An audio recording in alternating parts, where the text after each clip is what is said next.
ఈరోజు పరిశుద్ధాత్ముడు మనతో మాట్లాడుచు చెప్పడానికి ఆశించేది somebody need a booster cable, someone need a better battery. జీవితం ఛార్జ్ చేయబడకపోతే మనం నిష్ప్రయోజనం గలవారం. పరిశుద్ధాత్మ సాన్నిధ్యమును పోగొట్టుకున్న తర్వాత మనం ఛార్జ్ చేయబడము. ఒక ఫోన్ వాడకుండా ఒక 6 నెలలు పక్క పడేశారు, తర్వాత దాన్ని తీసి ఛార్జింగ్ పెట్టారనుకో, 3 రోజులు ఛార్జింగ్ చేసినా ఛార్జ్ ఉండదు. అప్పుడు ఏం జరిగింది? Battery is dead. దానిలో ఆ కొర ప్రాణం కూడా పోయిందన్నమాట.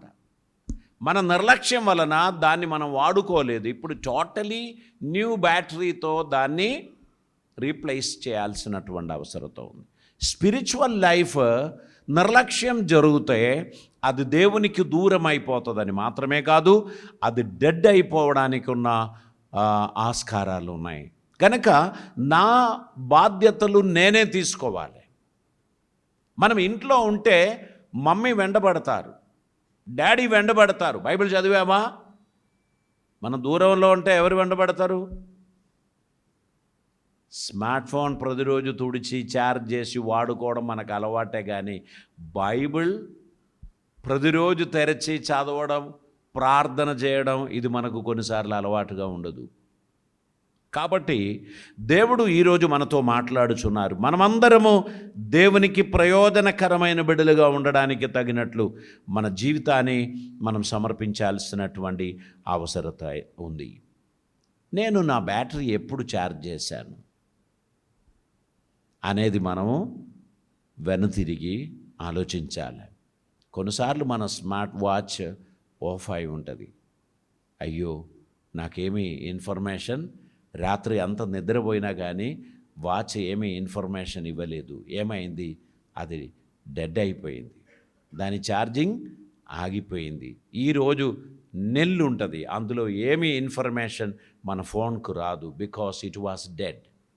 So every day we need to be careful regarding our spiritual life.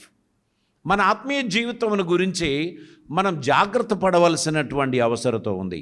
మనం జాగ్రత్త పడినట్లయితే మనము ముందుకు సాగడానికి తగిన ఆ శక్తి, సామర్థ్యం మనం దేవునిలో నుండి మనం పొందుకుందాం. 2వ వచనంలో ఏమంటున్నారు? నా పాదములు జారుటకు కొంచెమే తప్పెను. ఏమైనా అర్థమవుతుందా? నా పాదములు జారుటకు కొంచెమే తప్పాను.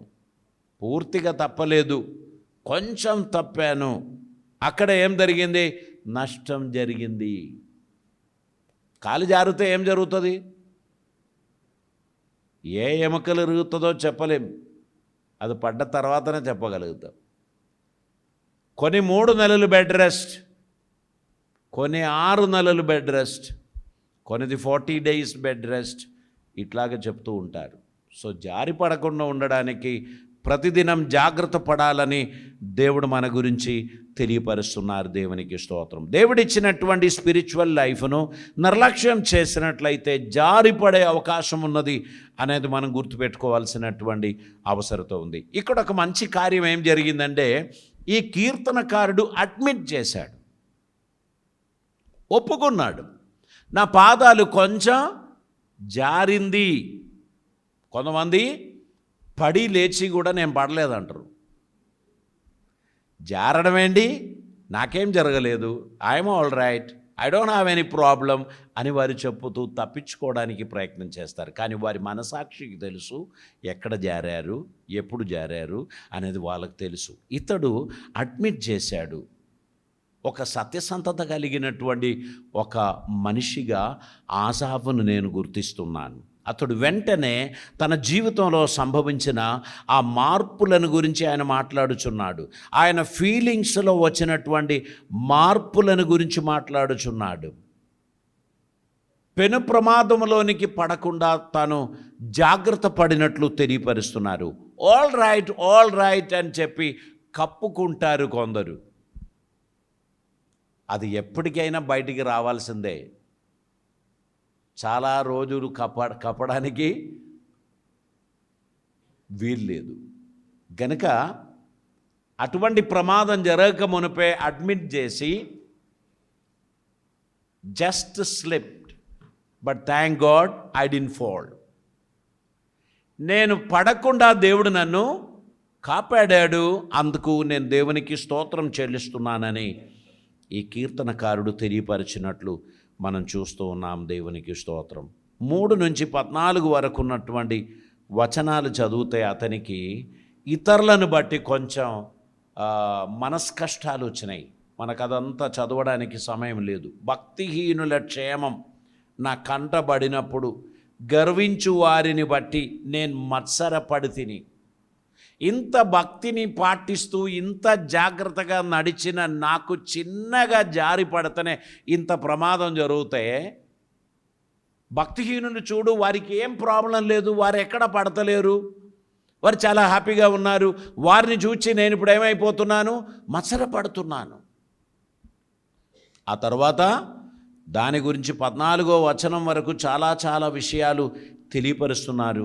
అవన్నీ మనం చదవడానికి మనకు సమయం లేదు. కానీ ఆ ప్రాబ్లమ్స్ అన్నిటిని చెప్పి తను ఏమైపోయాడు, రెస్ట్లెస్ అయిపోయాడు, తన కంఫర్ట్ కోల్పోయాడు. ఇతరుల క్షేమం చూచి అతడు మనస్సుకు నెమ్మది కోల్పోయాడు.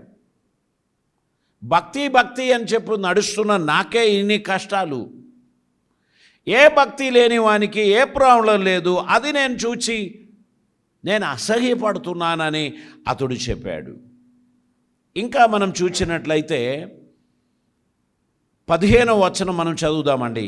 15వ వచనం. ఈలాగు ముచ్చటింతునని నేను అనుకునిన ఎడల నేను నీ కుమారుల వంశమును మోసపుచ్చిన వాడనగుదును. చూడండి, అక్కడ ఆయన మళ్ళీ రియలైజేషన్కి వచ్చేసాడు. అతడు ఒక ఇన్వెన్షన్, అక్కడ ఒక నూతన కార్యం కనిపెట్టాడు. అదేంటంటే, ఈలాగు ముచ్చటించునని నేను అనుకోని ఎడల నేను నీ కుమారుల వంశమును మోసపుచ్చిన వాడనగుదును. అయినను దీనిని తెలుసుకొనవలనని ఆలోచించినప్పుడు నేను దేవుని పరిశుద్ధ స్థలములోనికి పోయి వారి అంతమును గూర్చి ధ్యానించినప్పుడు ఆ సంగతి నాకు ఆయాసకరముగా ఉండెను. దేవునికి స్తోత్రం. ఇక్కడ ఇతడు ఈ ప్రాబ్లమ్స్ అన్ని పెట్టుకొని ఆయన నిరాశ చెంది వెనకకు పోలేదు. కానీ దీని పరిష్కార మార్గం ఏంటి అని తెలుసుకోవడానికి ఉన్న ఒక ప్రయత్నం ఆయన చేశాడు. దాన్ని రీఛార్జ్ చేయడానికి నిర్ణయించాడు. దేవుని మందిరానికి ఆయన వెళ్ళాడు. వారి అంతమేమవుతుంది అని అనుకున్నాడు. అతనికి చాలా ఆయాసాలు కలిగినాయి. కానీ ఒకటి, అతడు దేవుని సన్నిధిని విడిచిపెట్టలేదు. He confessed. ఆయన ఒప్పుకున్నాడు. ఒప్పుకున్న వారికి క్షమాపణ దొరుకును, వారిని దేవుడు ఆశీర్వదిస్తాడు. 16వ వచనంలో మనం చదివినట్లయితే, అతడు దేవుని సన్నిధిలో వచ్చి ఆయనను దీనిని తెలుసుకొనవలనని ఆలోచించినప్పుడు నేను దేవుని పరిశుద్ధ స్థలములోనికి పోయి వారి అంతమును గురించి ధ్యానించే వరకు ఆ సంగతి నాకు ఆయాసకరమాయను. అది ధ్యానించే వరకు నాకు తెలియదు, ఆయాసంగా ఉండెను.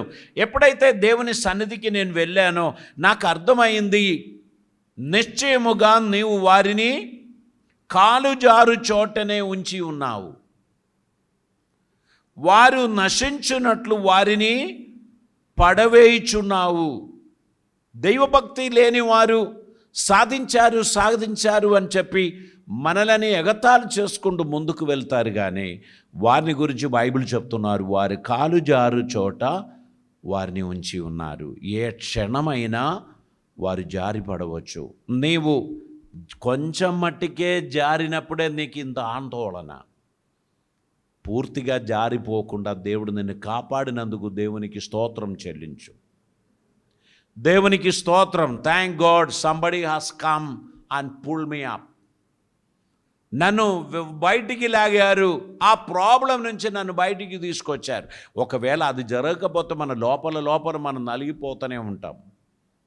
మనం ఎప్పుడు కూడా మళ్ళీ ఫ్రీగా మనం ఉండలేము.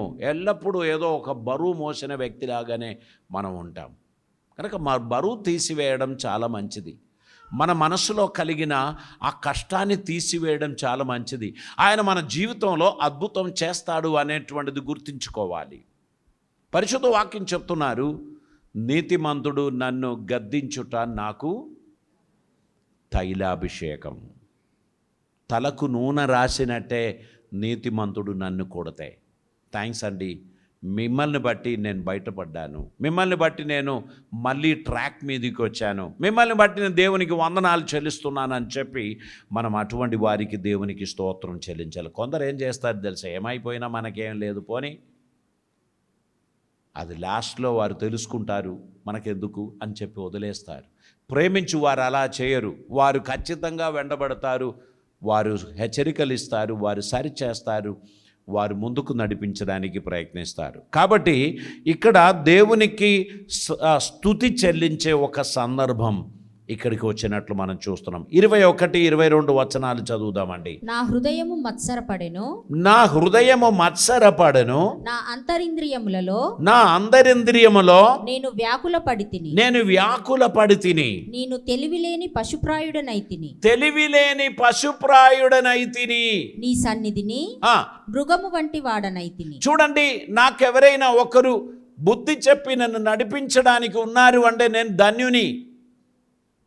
ఎవరైనా నన్ను సరైన మార్గంలో నడిపించడానికి నాకు ఉన్నారు అంటే నేను ఎంతో ధన్యుని. అది లేని చాలామంది ఉన్నారు సమాజంలో.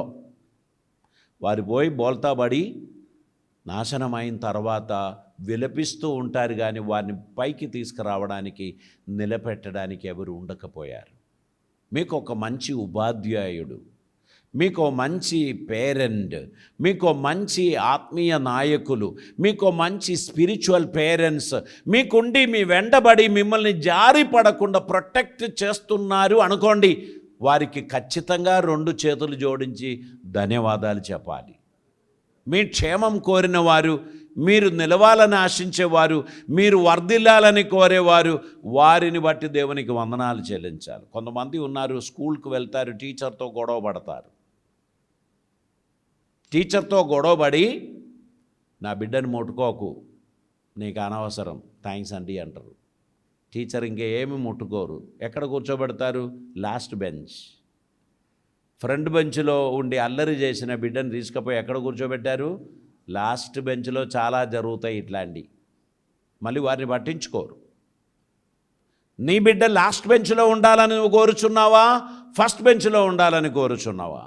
ఫస్ట్ బెంచ్లో ఉండాలి అంటే they need a correction, they need a change in life. దేవుడు ఆశించినట్లు వారు రూపాంతరపడవలసిన అవసరత ఉంది. ఇది ఒక స్వస్థతశాలే. ఇక్కడికి వచ్చిన వారికి స్వస్థత కలగాలి. రోగాలు తెచ్చుకొని బయటికి పోయే స్థలం కాదు ఇది. Praise the Lord. మీ ప్రాబ్లమ్స్ తీరిపోవాలి, మీ టెన్షన్స్ తొలగిపోవాలి, మీరందరూ కట్టబడాలి, కడగబడాలి, దేవునికి ప్రయోజనకరమైన బిడ్డలుగా రిఫ్రెష్ చేసిన వారిగా ఉండాలి. చాలా కాలం వాడని బోర్, ఒక కొత్త మోటార్ ఫిట్ చేసే ముందు మనం ఏం చేస్తాం తెలుసా? ఫ్లష్ అవుట్ చేస్తాం. ఆ బోర్వెల్ మెషిన్ వస్తుంది, వారి పైపులు లోపలికి వేస్తారు, ఆ వాటర్ను మొత్తం ఫ్లష్ అవుట్ చేస్తారు. ఆ లోపల ఉన్న వాటర్ అంతా బయటికి గుంచేస్తారు. అప్పుడు కొత్త ఊట ఓపెన్ అవుతుంది, ఆ బోర్ మళ్ళీ నీళ్ళతో నిండుతుంది, ఫ్రెష్ వాటర్ మనకు దొరుకుతుంది. 10 years వాడకుండా ఉండ బావిలోకి మోటార్ వేసి మనం వాటర్ తీసుకున్నాం అనుకో, ఆ వాటర్ కంటామినేటెడ్, కలుషితమైన నీళ్ళు, అది వాడుకోవడానికి అది ప్రయోజనకరమైనది కాదు. ఫ్లష్ అవుట్ చేసినట్లయితే అది ఫ్రెష్ వాటర్ ఇచ్చేటువంటి బోర్గా మారుతుంది. అప్పుడప్పుడు ఒక రిఫ్రెష్నెస్ మనలో రావాలి, ఒక రిఫ్రెష్ కోర్స్లో మనం ఉండాలి. అప్పుడప్పుడు మనం కొంత ఫాస్టింగ్ చేయాలి, అప్పుడప్పుడు మనం కొంత దేవుని సన్నిధిలో సమయం గడపాలి, అప్పుడప్పుడు మనం కొంత కడగబడాలి, అప్పుడప్పుడు మనం రిఫ్రెష్ అవ్వడానికి ప్రయత్నం చేయాలి. అప్పుడు మనలో ఒక నూతనత్వం వచ్చేస్తుంది. I am freshed, refreshed. వాడుకున్న కంప్యూటర్ మళ్ళీ దానిని ఓపెన్ బాక్స్ అమ్మడానికి పెట్టకుండా రిఫర్బిష్డ్ అని చెప్పి దానిని మళ్ళీ టేబుల్ మీదకి తీసుకొస్తారు. అంటే చదువుకున్న వారికి తెలుసు ఇది ఎవరో కొన్న వస్తువు, ఇది ఎవరో ఓపెన్ చేసిన వస్తువు, ఇది మళ్ళీ రిఫర్బిష్ చేశారు, ఇదిగో ఇది మళ్ళీ కొనడానికి పెడితే కొత్తదానికి దీనికి పెద్ద తేడా ఏమీ ఉండదు. కానీ వారు ఓపెన్గా చెప్పారు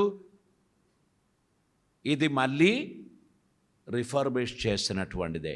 కనుక నేను మీకు తెలియపరచడానికి ఆశించేది, you need a change, you need a refreshness, you need a new start, you need a better start in your life. అప్పుడు దేవుడు ఒక జాగ్రత్త కలిగిన జీవితం కొనసాగించడానికి సహాయం చేస్తారు. మనల్ని కప్పిపుచ్చుకొని మనం జీవించామనుకో, నోబడీ కేర్స్, ఎవరు పట్టించుకోరు, అందరి బిజీయే. ఇక్కడ ఎవరిని పట్టించుకోవడానికి ఎవరికీ సమయం లేదు గనక ఇట్స్ ఓకే అని అనుకుంటారు. కానీ నష్టపోయేది మనమే అనేటువంటి విషయాన్ని మనం మర్చిపోవద్దు. God has a plan for every individual. దేవునికి ప్రతి ఒక్కరి గురించి ఒక ప్లాన్ ఉంది. మీ జీవితం ధన్యమవ్వాలి అని మీరు అనుకున్నట్లయితే యూ నీడ్ ఏ సబ్మిషన్. నువ్వేంటి నాకు చెప్పేది, నీ వయసు అంతా నా వయసు అంతా అని అనుకున్నటువంటి వారికి వారి జీవితాన్ని సరిచేసుకోవడానికి ఉన్న ఛాన్స్ దొరకదు. కనుక గుర్తుపెట్టుకోండి, వయసు చిన్నదైనా పెద్దదైనా ఇది దేవుని నుండి వచ్చిన మాట అని గుర్తించినట్లయితే you have to set right your life. You need to build up your life. You need to give another chance to the Holy Spirit. Lord uses me, this is I am. నేను ఇదిగో ఇక్కడున్నాం, నన్ను దర్శించు ప్రభువా, నీ ఆలోచన నీ దీవెన నా జీవితంలో అనుగ్రహించి నన్ను వాడుకో ప్రభువా అని ప్రార్థించుచున్న తన బిడ్డలను దేవుడు వాడుకుంటారు. దేవునికి స్తోత్రం. ఆయనకు ప్రయోజనకరమైన బిడ్డలుగా మనల్ని దేవుడు వాడుకుంటాడు. తన సన్నిధానంలో నమ్మకమైన బిడ్డలుగా ఉండడానికి దేవుడు మన జీవితంలో తన కృపాన్ని గ్రహిస్తారు. దేవునికి స్తోత్రం. ప్రియులారా, we need a cleansing. We need a cleansing. కడగబడడం అది చాలా అవసరం. వారం రోజులు స్నానం చేయలేదు, స్ప్రే కొట్టి వచ్చి కూర్చున్నా అస్సలు బయటికి వస్తుంది. ఇప్పుడు పైన కొట్టిది కొంచెం వస్తుంది, అది కొద్ది సమయంలో అది పోతుంది. ఈ అసలు ఉన్నదా, అది పోదు, అది స్టార్ట్ అవుతుంది. కనుక అది వద్దు. We need to have a cleansing. కడగబడడం మంచిది. అందరూ చెప్పండి, ఐ నీడ్ ఏ క్లెన్సింగ్. నేను శుద్ధి చేయబడాలనుకుంటున్నాను, నేను కడగబడాలనుకుంటున్నాను. Is it really you need? Yes. Then God will bless you. దేవుడి సన్నిధిలో పాస్టర్ల కొరకు చెప్పారు అనుకుంటే పెద్ద ఫలితం ఏమి ఉండదు. కానీ I want a cleansing process, నేను ఆ ప్రాసెస్ గుండా వెళ్ళాలని ఆశిస్తున్నాను అని చెప్తే పరిశుద్ధాత్ముడు మిమ్మల్ని పేరు పెట్టి పిలిచి మీ జీవితంలో అద్భుతం చేస్తాడు. పరిశుద్ధుడమైన తండ్రి, కృపామయుడైన దేవా, నీకు వందనాలు. అద్భుతమైన నీ సన్నిధి కొరకై స్తోత్రం, నీ కృప కొరకై స్తోత్రం, నీ కాపుదల నిమిత్తమై స్తోత్రం. నీ సన్నిధానంలో నిన్ను సేవించుచున్న బిడ్డలుగా మమ్మల్ని రూపాంతరపరచమని ప్రార్థిస్తున్నాం. నీ కాపుదల మాకు దయచేయమని ప్రార్థిస్తున్నాం. నీ కృప మాకు అనుగ్రహించమని ప్రార్థిస్తున్నాం. నువ్వు నమ్మదగిన దేవుడై మాకున్నందుకు స్తోత్రం. ఈ దినమందు వాక్యం ద్వారా మమ్మల్ని తాకినందుకు స్తోత్రం. నేను ఎవరిని చూడలేదు కానీ తండ్రి, నువ్వు అందరినీ చూసి ఉన్నావు, నన్ను చూశారు, మా అందరినీ చూశారు. మా జీవితం రూపాంతరపరచబడడానికి తగినట్లు మమ్మల్ని మేము సమర్పిస్తూ ఉన్నాం. కృపలతో నింపమని, ఆదరణ దయచేయమని, ఈ ప్రియ బిడ్డలందరినీ స్వస్థపరచమని, వారి గాయములు మానిపోవును గాక, కృప ద్వారా వారు ఆదరింపబడను గాక సహాయం చేయమని యేసు నామమున అడుగుచున్నాం పరమ తండ్రి. ఆమేన్.